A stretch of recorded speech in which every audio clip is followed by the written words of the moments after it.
إن الحمد لله نحمده ونستعينه ونستغفره ونعوذ بالله من شرور أنفسنا ومن سيئات أعمالنا. من يهده الله فلا مضل له ومن يضلله فلا هادي له، وأشهد أن لا إله إلا الله وأشهد أن محمدا عبده ورسوله. يا أيها الذين آمنوا اتقوا الله حق تقاته ولا تموتن إلا وأنتم مسلمون. يا أيها الناس اتقوا ربكم الذي خلقكم من نفس واحدة وخلق منها زوجها وبث منهما رجالا كثيرا ونساء، واتقوا الله الذي تساءلون به والأرحام إن الله كان عليكم رقيبا. يا أيها الذين آمنوا اتقوا الله وقولوا قولا سديدا يصلح لكم أعمالكم ويغفر لكم ذنوبكم، ومن يطع الله ورسوله فقد فاز فوزا عظيما. أما بعد، فإن خير الحديث كتاب الله، وخير الهدي هدي محمد صلى الله عليه وسلم، وشر الأمور محدثاتها وكل محدثة بدعة وكل بدعة ضلالة وكل ضلالة في النار. فاعوذ بالله السميع العليم من الشيطان الرجيم. بسم الله الرحمن الرحيم.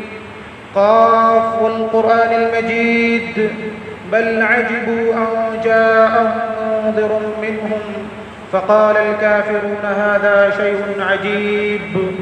أإذا متنا وكنا ترابا ذلك رجع بعيد. قد علمنا ما تنقص الأرض منهم وعندنا كتاب حفيظ.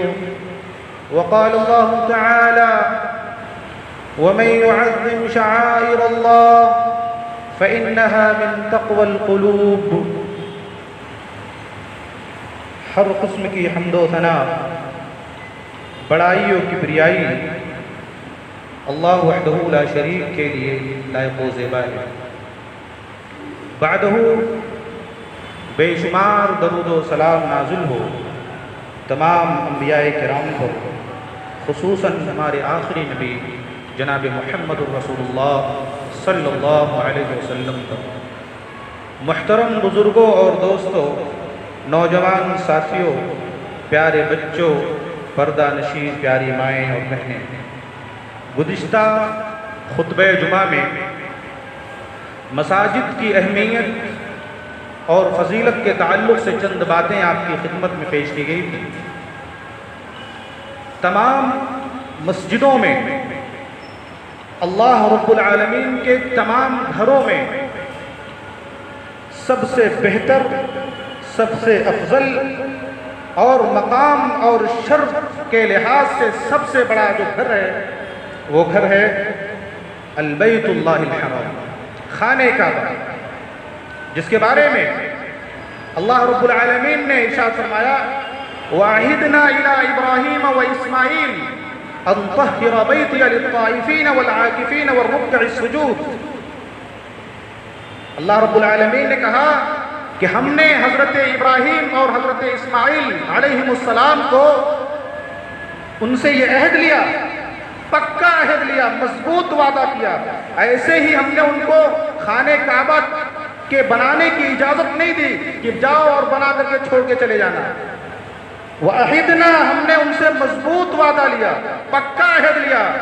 یہ نہیں کہا کہ خانہ کعبہ کی چہار دیواری کا کالا پردہ مل جائے تو کاٹ کر کے لے کے چلے آنا اور زندگی بھر چومتے رہنا، بلکہ ہم نے ان دونوں سے مضبوط عہد لیا ان طہر بیتی للطائفین، کہ میرے اس گھر کو پاک رکھنا۔ پاک رکھنا کیا مطلب ہے؟ امام المفسرین صحابی جلیل حضرت عبداللہ ابن عباس رضی اللہ تعالیٰ عنہ کہتے ہیں کہ پاک کرنے کے 3 معنی ہیں۔ پہلا معنی یہ ہے کہ میرے اس گھر کو کفر سے، شرک سے، بدعات اور خرافات، ان تمام غلاظتوں سے پاک رکھنا۔ اللہ نے فرمایا وَإِذْ بَوَّأْنَا لِإِبْرَاهِيمَ مَكَانَ الْبَيْتِ أَلَّا تُشْرِكْ بِي شَيْئًا۔ ایک وقت ایسا بھی اس گھر کے اندر آیا ہے کہ 360 بت رکھے ہوئے تھے اس گھر کے اندر، اور ابھی ماضی میں تقریباً 100 سال پہلے کی بات ہے، ایسا وقت بھی آیا، ایسا دور بھی گزرا ہے کہ وہاں اللہ کا نام لینا جرم سمجھا جاتا ہے۔ جو کوئی وہاں اللہ کی عبادت کرتا، اللہ کا نام لیتا، اسے جیلوں کے اندر ٹھوس دیا جاتا تھا۔ میرے اس گھر کو پاک رکھو کفر سے، شرک سے، بدعات اور خرافات، ان تمام غلاظتوں سے میرے گھر کو پاک رکھو۔ تو پہلا معنی یہ ہے، اور دوسرا معنی ہے میرے اس گھر کو ظلم سے، زیادتی سے، جبر اور تشدد، ان تمام چیزوں سے میرے اس گھر کو پاک رکھو۔ دنیا میں اور دوسری جگہوں پر ظلم برداشت کیا جا سکتا ہے، مگر میرا یہ گھر ایسا ہے، یہاں ظلم ذرہ برابر بھی برداشت نہیں کیا جا سکتا۔ اور ظلم تو ظلم ہے، یہاں اگر کوئی برائی اور گناہ اور ظلم کا ارادہ بھی کر لے، اللہ کا ایک اصول ہے، اللہ رب العالمین کا ایک قانون ہے، اور محمد رسول اللہ صلی اللہ علیہ وسلم کا فرمان بھی ہے کہ بندہ اگر اپنے دل کے اندر کوئی برا ارادہ کرے، کوئی گناہ کا ارادہ کرے، تو اللہ رب العالمین اس کی گرفت نہیں کرتا جب تک کہ اس کو کہہ نہ دے یا کر نہ دے۔ جب تک اس گناہ کو انجام نہ دے لے، تب تک اللہ رب العالمین اس بندے کا مواخذہ نہیں کرتا، اس کی گرفت نہیں کرتا ہے۔ لیکن یہ گھر ایسا ہے کہ اگر یہاں کسی نے برائی کا ارادہ بھی کر لیا، وَمَن يُرِدْ فِيهِ بِإِلْحَادٍ بِظُلْمٍ نُذِقْهُ مِنْ عَذَابٍ أَلِيمٍ۔ ظلم کا، سرکشی کا، کجروی اختیار کرنے کا اگر کسی نے ارادہ بھی کر لیا اس گھر کے اندر، نُذِقْهُ مِنْ عَذَابٍ أَلِيمٍ، ہم اسے دردناک عذاب کا مزہ چکھائیں گے۔ یہ اللہ رب العالمین کا گھر ہے، ایسا ویسا گھر نہیں ہے۔ اور آپ کو معلوم ہے یمن کا گورنر کون تھا؟ نہیں معلوم کسی کو؟ سورہ فیل کسی نے نہیں پڑھی؟ أَلَمْ تَرَ كَيْفَ فَعَلَ رَبُّكَ بِأَصْحَابِ الْفِيلِ۔ یمن کا گورنر، یمن کے اندر اہل حبشہ کی عیسائی حکومت قائم تھی، اور اس کا گورنر کون تھا؟ ابرہہ تھا، گورنر تھا اس کا یمن کا۔ جب بھی خانہ کعبہ کی عظمت اور عزت کی بات ہوتی، اسے بہت حسد اور بہت جلن ہوا کرتی تھی۔ وہ چاہتا تھا کہ یمن کے اندر صنعاء کو وہی مقام، وہی شرف اور فضیلت حاصل ہو جائے جو خانہ کعبہ کو مکہ کے اندر حاصل ہے۔ اور اس نے صنعاء کے اندر نہایت ہی عالی شان ایک کلیسا تعمیر کرایا، بہت ہی خوبصورت، شاندار، عالی شان کلیسا تعمیر کرایا صنعاء کے اندر۔ وہ یہ چاہتا تھا کہ اہل قریش کو جو سیاسی، سماجی، معاشرتی اور تجارتی جو فوائد حاصل ہو رہے ہیں، وہ فائدے اہل یمن کو، صنعاء کو حاصل ہونے لگے۔ اس نے عالی شان کلیسا تعمیر کرایا، مگر لوگ اس کی طرف متوجہ نہیں ہوئے، اس کا کوئی تقدس نہیں رہا۔ اور ہوا یہ کہ کسی نے آ کر کے اس کے اندر ایک پیخانہ کر دیا، اس کلیسا کے اندر۔ اس کو بہت برا لگا، بہت غصہ آیا، اور اسے بہانہ مل گیا کہ اب خانہ کعبہ کو ڈھانے کا موقع مل گیا ہے۔ 60,000 افراد پر مشتمل اس نے ایک لشکر جرار تیار کیا، جس میں 13 ہاتھی بھی تھے، اور لے کر کے یمن سے روانہ ہوا مکہ کی طرف۔ منا اور مزدلفہ کے درمیان ایک وادی ہے، وادی محصر، وہاں اس نے ڈیرہ ڈالا۔ راستے میں جس نے بھی مزاحمت کی اسے شکست فاش کا سامنا کرنا پڑا، اور یہاں پہنچ کر کے یہاں اس نے خوب لوٹ مار مچائی۔ عبد المطلب کے 200 اونٹ اس نے اپنے قبضے میں لے لیے، اور اہل قریش کو پیغام بھیجا کہ دیکھو ہم یہاں لڑائی جھگڑا کرنے کی غرض سے نہیں آئے ہیں، ہمارا یہ پورا لشکر جنگ کے لیے نہیں آیا ہوا ہے، بلکہ ہمارا مقصد صرف ایک ہے، ہم خانہ کعبہ کو ڈھانا چاہتے ہیں۔ ہم خانہ کعبہ کو، اللہ کے اس عظیم گھر کو نیست و نابود کرنا چاہتے ہیں، لہذا اگر تمہیں بات چیت کرنی ہو تو ہم بات چیت کرنے کے لیے تیار ہیں۔ عبد المطلب آئے، اس وقت خانہ کعبہ کے متولی تھے، عظیم متولی تھے، آئے اور بات چیت شروع کر دی۔ ابرہہ نے کہا آپ کیا چاہتے ہو؟ عبد المطلب نے کہا کہ ہمیں ہمارا اونٹ واپس کر دو بس۔ وہ بڑا حیران ہو گیا، وہ کہنے لگا ہم تو یہ خیال کرتے تھے کہ تم ہم سے لڑائی کرو گے، ہم سے جھگڑا کرو گے کہ خانہ کعبہ کو ہم ڈھانے نہیں دیں گے، مگر تمہارا معاملہ تو بالکل عجیب ہے، تم تو کہہ رہے ہو کہ ہمارا اونٹ واپس کر دو۔ عبد المطلب نے کہا کہ میں ان اونٹوں کا مالک ہوں، میں اپنے اونٹوں کا مطالبہ کر رہا ہوں، اور جہاں تک رہی بات خانہ کعبہ کی تو خانہ کعبہ کا بھی ایک مالک ہے، وہ خود اس کی حفاظت کرے گا۔ ابرہہ نے کہا لے جاؤ بھیا اپنا اونٹ، مارے خوشی کے دے دیا اونٹ کو، عبد المطلب لے کر کے چلے آئے۔ ابرہہ اب اپنے مشن میں اور پختہ ہو گیا کہ اب تو کوئی رکاوٹ بھی نہیں ہے خانہ کعبہ کو ڈھانے کے لیے، کوئی روڑا بھی نہیں ہے، کوئی دشمن بھی نہیں ہے، چلو اب خانہ کعبہ کو ڈھاتے ہیں۔ ہاتھیوں کو ہانکنا شروع کر دیا، ہاتھی ہیں وہ آگے بڑھنے سے انکار کر دیا، روک رہے ہیں اپنے آپ کو، ہاتھی دائیں جا رہے ہیں، بائیں جا رہے ہیں، پیچھے جا رہے ہیں، مگر خانہ کعبہ کی طرف قدم بڑھانے کے لیے تیار نہیں۔ اور ادھر اللہ رب العالمین نے سمندروں کی جانب سے پرندوں کے غول جھنڈ کے جھنڈ بھیج دیا۔ الم تر کیف فعل ربک باصحاب الفیل، کیا آپ نے نہیں دیکھا کہ آپ کے رب نے ہاتھی والوں کے ساتھ کیسا سلوک کیا؟ الم یجعل کیدہم فی تضلیل، کیا ان کے سارے مکر اور فریب کو، ان کی ساری سازشوں کو اللہ نے بیکار اور نامراد نہیں کر دیا، ناکام نہیں بنا دیا؟ وَأَرْسَلَ عَلَيْهِمْ طَيْرًا أَبَابِيلَ، پرندوں کے جھنڈ بھیج دیے، تَرْمِيهِمْ بِحِجَارَةٍ مِّن سِجِّيلٍ، ان پرندوں کے چونچ میں اور ان کے دونوں پیروں میں کنکر کے پتھر وہ ان پر پھینکا کرتے تھے۔ اللہ رب العالمین نے ان پرندوں کے ذریعہ 60,000 افراد پر مشتمل ایک لشکر جرار کو نیست و نابود کر دیا۔ فَجَعَلَهُمْ كَعَصْفٍ مَّأْكُولٍ، اور ان کی حالت یہ ہو گئی جیسے کھائے ہوئے بھوسا جانتے ہیں کیسا ہوتا ہے، اور اس بھوسے کو کھا لیا جائے تو کس طرح وہ پھول کر کے برباد ہو جاتے ہیں، کھائے ہوئے بھوسے کی طرح ان کی اس لشکر جرار کی حالت ہو گئی۔ اللہ تعالیٰ نے انہیں نیست و نابود کر دیا۔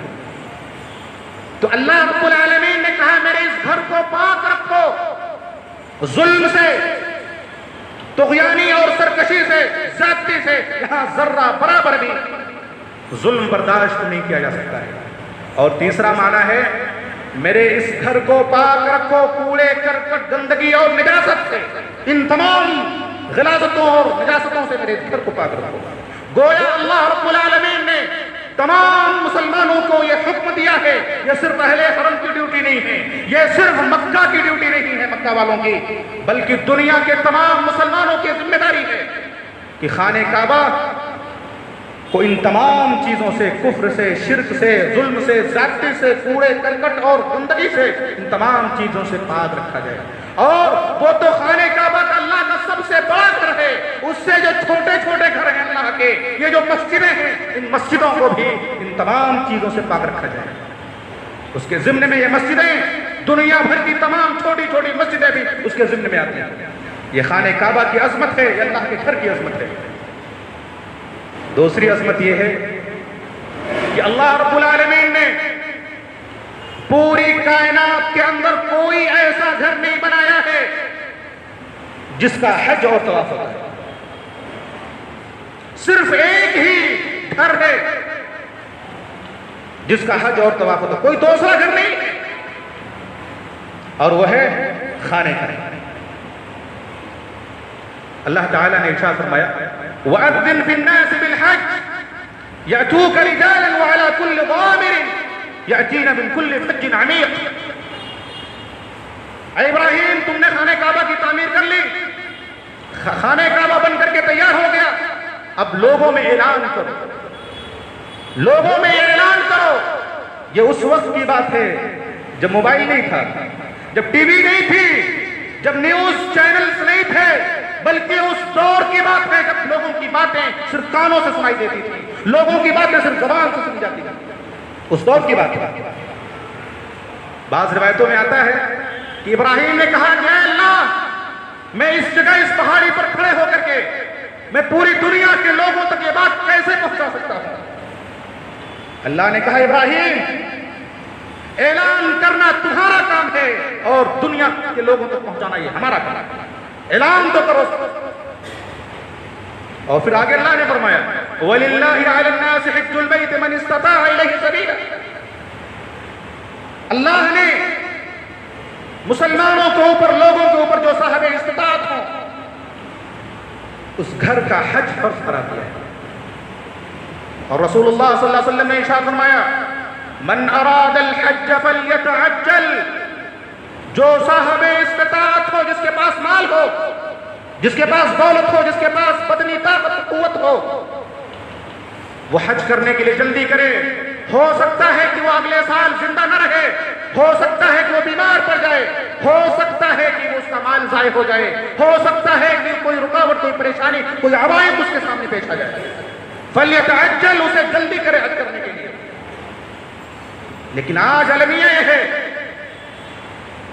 کہ پیسہ ہے، دولت ہے، جوانی ہے، طاقت ہے، قوت ہے، ساری چیزیں موجود ہیں، مگر جب تک گھر نہیں بن جائے گا، جب تک بزنس اپنے عروج پر اور ترقی پر نہیں پہنچ جائے گا، جب تک بچوں کی شادیاں نہیں کر لیں گے، جب تک عمر ڈھل نہیں جائے گی، تب تک ہم حج کرنے کے لیے سوچ بھی نہیں سکتے۔ من اراد الحج فلیتعجل، جیسے ہی یہ دونوں چیزیں، مال آ جائے، طاقت آ جائے، قوت آ جائے، اللہ نے حج کو فرض قرار دے دیا ہے۔ پہلی فرصت میں حج کر لو۔ ہو سکتا ہے کہ اگلے سال زندہ رہے نہ رہے، ہو سکتا ہے کوئی اگلے سال بیمار پڑ جائے، کوئی اور رکاوٹیں آ سکتی ہیں، اور جو کوئی شخص بھی حج کرنے سے اپنے آپ کو روک لے یا اسے حج کرنے سے روک دیا جائے، چاہے وہ خانہ کعبہ کا، حرم کا کوئی مدیر ہو، کوئی گورنر ہو، یا دنیا کی کوئی ایسی حکومت ہو جو اس کے اوپر قبضہ چلا رہی ہے، جو اس کے اوپر حکومت کر رہی ہے، اگر وہ کسی کو حج کرنے سے، اللہ کے گھر کا طواف کرنے سے روکتی ہے، تو اس کا مطلب ہے کہ ظالم حکومت کا قبضہ ہے۔ پورے دنیا کے مسلمانوں کی ذمہ داری ہے کہ خانہ کعبہ کو اس سے آزاد کریں۔ اور یہی وجہ ہے کہ رسول اللہ صلی اللہ علیہ وسلم نے حجۃ الوداع کے موقع پر آپ نے اعلان فرمایا کہ اے لوگوں سن لو، آج مکہ فتح ہو چکا ہے، آج فتح مکہ کا دن ہے، اب دنیا کے کسی شخص کو یہ اتھارٹی نہیں ہے، کسی شخص کو یہ اختیار حاصل نہیں ہے کہ وہ اللہ کے اس گھر کا طواف کرنے، اس گھر کے اندر نماز پڑھنے سے کوئی کسی کو روک سکے، کسی کو یہ اتھارٹی اور اختیار حاصل نہیں۔ اور یہی وجہ ہے امام ابن حبان رحمہ اللہ نے اپنے صحیح ابن حبان کے اندر حضرت ابو سعید خدری رضی اللہ تعالیٰ عنہ سے ایک روایت نقل کی ہے۔ وہ بیان کرتے ہیں کہ رسول اللہ صلی اللہ علیہ وسلم نے ارشاد فرمایا کہ اللہ رب العالمین اس دنیا کو اس وقت تک قائم رکھے گا، اس دنیا کو اس وقت تک آباد رکھے گا جب تک لوگ اس گھر کا حج کرتے آتے رہے۔ لوگ اپنے آپ کو حج کرنے سے روک لیا لوگوں نے، یا کسی حکومت نے روک لیا لوگوں کو حج کرنے سے، اللہ رب العالمین کو پھر اس دنیا کی کوئی ضرورت باقی نہیں، دنیا کو تہوبالا نیز تو نابود کر دے گا قیامت پر تک۔ یہ خانہ کعبہ کی عظمت ہے۔ اور تیسری عظمت ہے، اللہ نے اس گھر کو امن و امان والا بنایا ہے۔ قسم کھائی ہے اللہ نے، لا اقسم بهذا البلد، میں قسم کھاتا ہوں اس شہر کی، والتین والزیتون وطور سینین وهذا البلد الامین، میں قسم کھاتا ہوں اس امن و امان والے شہر کی۔ اللہ نے اس گھر کو امن و امان کا گہوارہ بنایا ہے۔ 1910 سے لے کر کے 1921 تک وہاں جانور محفوظ تھے، چرند پرند محفوظ تھے، سانپ اور بچھو محفوظ تھے، مگر لوگوں کی جانیں، حج کرنے والوں کی جانیں، عمرہ کرنے والوں کی جان اور ان کے مال محفوظ نہیں تھے۔ اور یہی وجہ ہے کہ اس وقت ہندوستان کے علماء نے یہ فتویٰ دیا تھا کہ حج اب جائز نہیں ہے، حج منسوخ ہو گیا ہے۔ جہاں انسان کی جان محفوظ نہ ہو، جہاں انسان کے مال محفوظ نہ ہو، وہاں آدمی کو جانا جائز نہیں۔ ہندوستان کے علماء نے 1910 سے لے کر 1921 تک کیسے کیسے وقت گزرے ہیں مسلمانوں کے اوپر، ایسے وقت بھی آئے ہیں۔ اللہ اور جب سعودیہ کی حکومت بنی جزیرۃ العرب کے اندر، ملک عبدالعزیز رحمہ اللہ نے اپنی حکومت قائم کی، تو ان کے اوپر ایسا وقت بھی آیا کہ اللہ اکبر، خانہ کعبہ کا غلاف بدلنے کے لیے ان کے پاس پیسے نہیں۔ 1900 سے لے کر کے 1927 تک ہندوستان کی حکومت خانہ کعبہ کو غلاف بھیجا کرتی تھی ہر سال، مگر بعض شر پسندوں کی وجہ سے انہوں نے، حکومت نے ہندوستان کی غلاف بھیجنا بند کر دیا۔ پھر ترکیہ نے دینا شروع کیا اور 1928 میں اس نے بھی بند کر دیا۔ ملک عبدالعزیز پریشان ہو گئے کہ اللہ، ذی قعدہ کا مہینہ آ گیا ہے، ابھی تک غلاف کا انتظام نہیں ہو پایا ہے۔ ہندوستان کے مشہور عالم، اللہ ان کی قبر پر کروڑوں رحمتیں نازل فرمائے، علامہ محمود راد غزنوی رحمہ اللہ نے، نام سنا ہے؟ علامہ محمود راد غزنوی رحمہ اللہ نے، انہوں نے لیٹر بھیجا کہ حضرت آپ غم نہ کریں، ہم یہاں سے چندہ کر کے خانہ کعبہ کے غلاف بھیجیں گے۔ لاہور جو اس وقت پاکستان موجود ہے، ہندوستان کا حصہ تھا، انہوں نے چندہ کر کے اسی سرزمین ہندوستان سے خانہ کعبہ کا غلاف بھیجا۔ ایسے ایسے دور بھی آئے ہیں اس خانہ کعبہ کے اوپر، اللہ کے اس خط کے اوپر۔ 1857 کے اندر جب انگریزوں نے حکومت پر مکمل دسترس حاصل کر لی، مکمل حکومت قائم کر لی، تو ان کے ظلم، ان کے جبر، ان کے استبداد کی وجہ سے بہت سارے مسلمان ہندوستان سے ہجرت کر کے وہذا البلد الامین کے اندر جا کر کے مقیم ہو گئے۔ انہی میں سے ایک قاضی مراد بنگالی بابا بھی، قاضی مراد بنگالی بابا، ان کا واقعہ بڑا دلچسپ ہے، تو کسی اور موقع سے انشاءاللہ بیان کریں گے، وقت نہیں۔ بہت سارے لوگ یہاں سے ہجرت کر کے وہذا البلد، یہ امن و امان کا شہر ہے، یہاں پر ظلم و زیادتی برداشت نہیں کی جا سکتی۔ حضرت عبداللہ بن مسعود رضی اللہ تعالیٰ عنہ بیان کرتے ہیں، وہ کہتے ہیں کہ اگر کوئی شخص دنیا کے آخری کونے میں موجود ہے اور وہاں بیٹھ کر کے خانہ کعبہ کے تعلق سے بدامنی پھیلانے کی کوشش کرتا ہے، تو یہ جان لے کہ قیامت کے دن اللہ رب العالمین اس کو چھوڑنے والا نہیں۔ اور جب جزیرۃ العرب میں سعودی حکومت کا قیام عمل میں آیا، تو اسلام کے دشمنوں نے، مسلمانوں کو گمراہ کرنے والی تحریکوں نے یورپ کے اندر میٹنگ کی، مسلمانوں کو کیسے برباد کیا جائے، مسلمانوں کو کیسے گمراہ کیا جائے۔ یورپ کے اندر اسلام کے دشمنوں نے میٹنگ کی، یہ موبائل، یہ ٹی وی، یہ مختلف قسم کے چینلز، یہ ڈرامے، یہ کھیل و کود کے بیہودہ جو آلات ہیں آج جن میں مسلمان مست اور مگن ہیں، یہ سب انہی یہود و نصارہ کی سازش اور ان کی چال کا حصہ ہے۔ یہ مسلسل مسلمانوں کو گمراہ کرنے کی تدابیر اور سازشیں کرتے رہتے ہیں۔ میٹنگ میں یہ طے کیا گیا کہ مسلمانوں کو کیسے گمراہ کیا جائے۔ ان میں ایک پڑھا لکھا بھی شخص، ایک تجربے کار جانکار اس آدمی بھی اس میٹنگ میں موجود تھا۔ اس نے کہا کہ اوپر والے گاڈ کی قسم ہے، میں اس گاڈ کی قسم کھا کر کے کہتا ہوں، تم مسلمانوں کو اس وقت تک گمراہ نہیں کر سکتے جب تک مسلمانوں کے پاس دو چیزیں، جب تک مسلمان ان دو چیزوں سے جڑا رہے گا تب تک اسے کوئی گمراہ نہیں کر سکتا۔ لوگوں نے کہا کہ وہ کون سی دو چیزیں ہیں؟ اس نے کہا کہ ایک بیت اللہ ہے، خانہ کعبہ ہے، اور دوسرے کتاب اللہ ہے۔ جب تک لوگ خانہ کعبہ سے، بیت اللہ سے جڑے رہیں گے، کتاب اللہ سے جڑے رہیں گے، قرآن شریف سے جڑے رہیں گے، دنیا کی کوئی طاقت انہیں گمراہ نہیں کر سکتی۔ آج کیا ہے مسلمانوں کا حال؟ پیسہ ہے، دولت ہے، سب کچھ ہے، مگر حج کے بارے میں کوئی فکر نہیں۔ گھر میں قرآن رکھا ہوا ہے، گرد و غبار سے قرآن اٹے جا رہے ہیں، مگر صرف رمضان میں وہ قرآن پڑھتا ہے، وہ گرد و غبار صرف رمضان میں صاف ہوتا ہے، پورے 11 مہینے اس کی طرف کوئی توجہ نہیں۔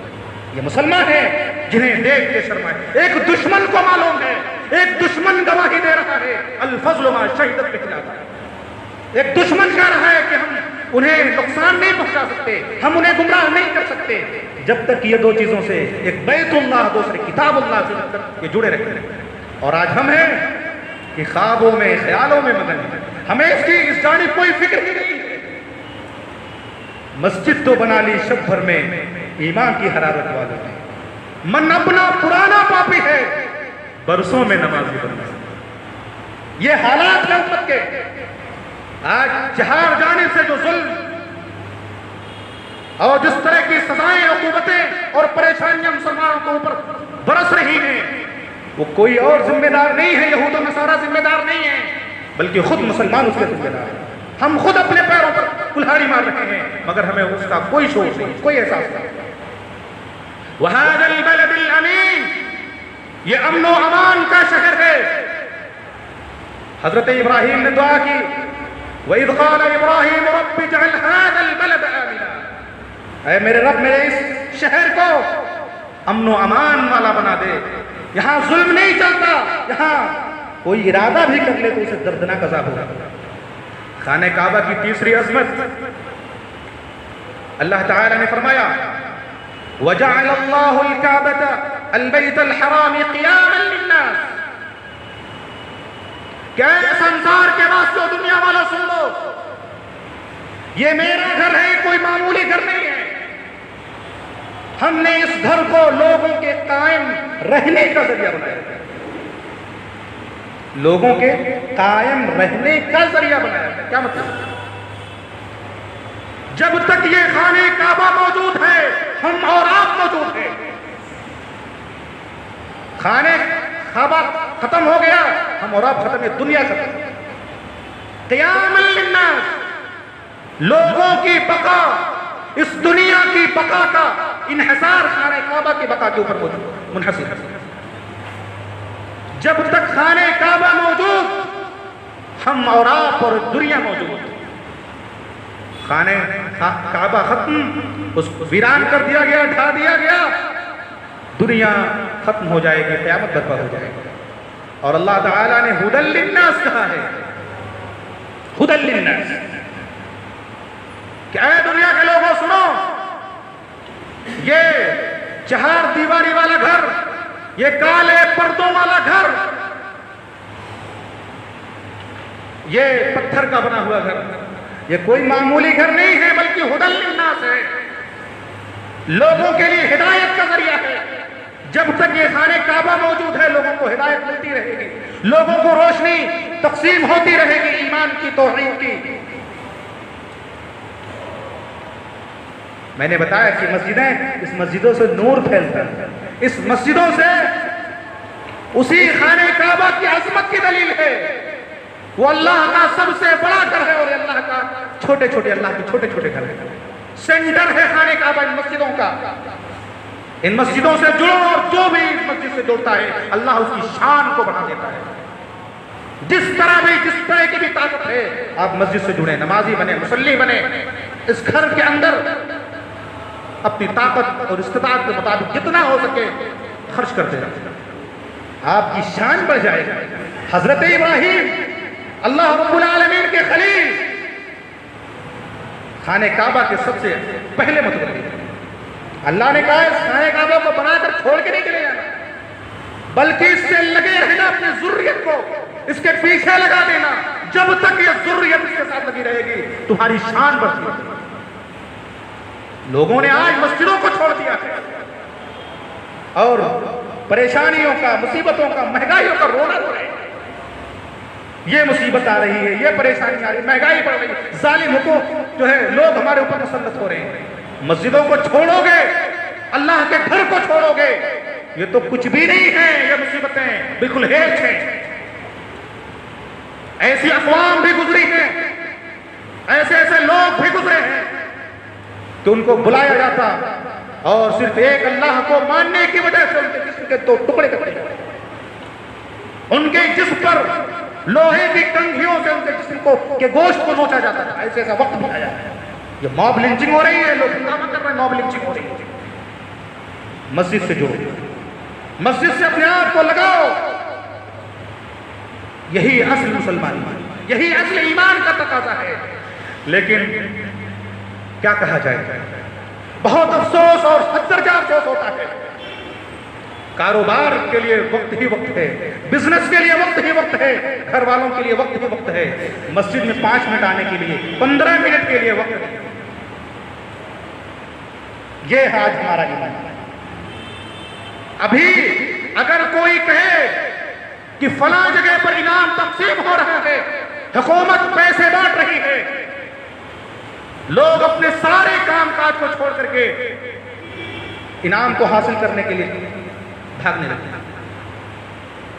نہ بارش دیکھیں گے، نہ آندھی اور طوفان، کسی چیز کو نہیں دیکھیں گے، بس ان کے سامنے ایک ہی لکشیہ ہے، انعام کو حاصل کرنا۔ اللہ فرماتا ہے کہ جو کوئی میری مسجد آئے گا، میری اس مسجد کے اندر باجماعت نماز ادا کرے گا، میں اس کو جنت کی گارنٹی دیتا ہوں۔ مسلمانوں کی زندگی کا مقصد ہی جنت کا حاصل کرنا ہے، لیکن لوگ جنت کو حاصل نہیں کر رہے، جنت ہی کو چھوڑے بیٹھے ہوئے۔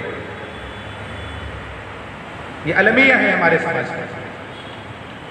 آپ مسجد سے جڑیں، مسجد کے تقدس کا خیال رکھیں، مسجد کو پاکیزہ اور محترم بنانے کی ہر امکان کوشش کریں۔ دیکھیے آپ کے حالات، آپ کی زندگی کے حالات کیسے بدلتے ہیں۔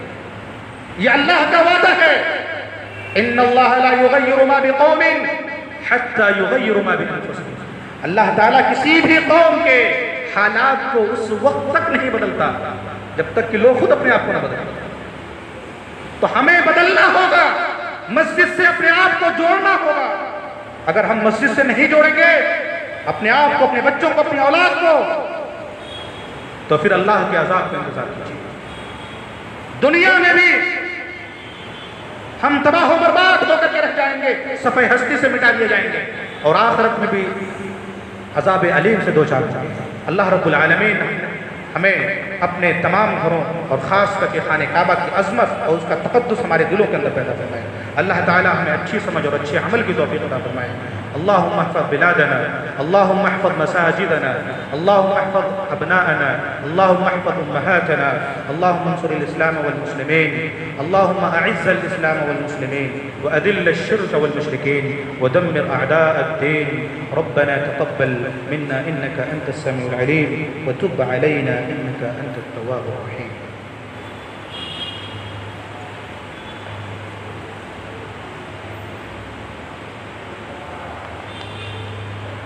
إن الحمد لله نحمده ونستعينه ونستغفره ونعوذ بالله من شرور أنفسنا ومن سيئات أعمالنا، من يهده الله فلا مضل له ومن يضلله فلا هادي له، وأشهد أن لا إله إلا الله وأشهد أن محمدا عبده ورسوله۔ اللهم صل على محمد وعلى آل محمد كما صليت على إبراهيم وعلى آل إبراهيم إنك حميد مجيد۔ اللهم بارك على محمد وعلى آل محمد كما باركت على إبراهيم وعلى آل إبراهيم إنك حميد مجيد۔ عباد الله رحمكم الله، إن الله يأمركم بالعدل والإحسان وإيتاء ذي القربى وينهى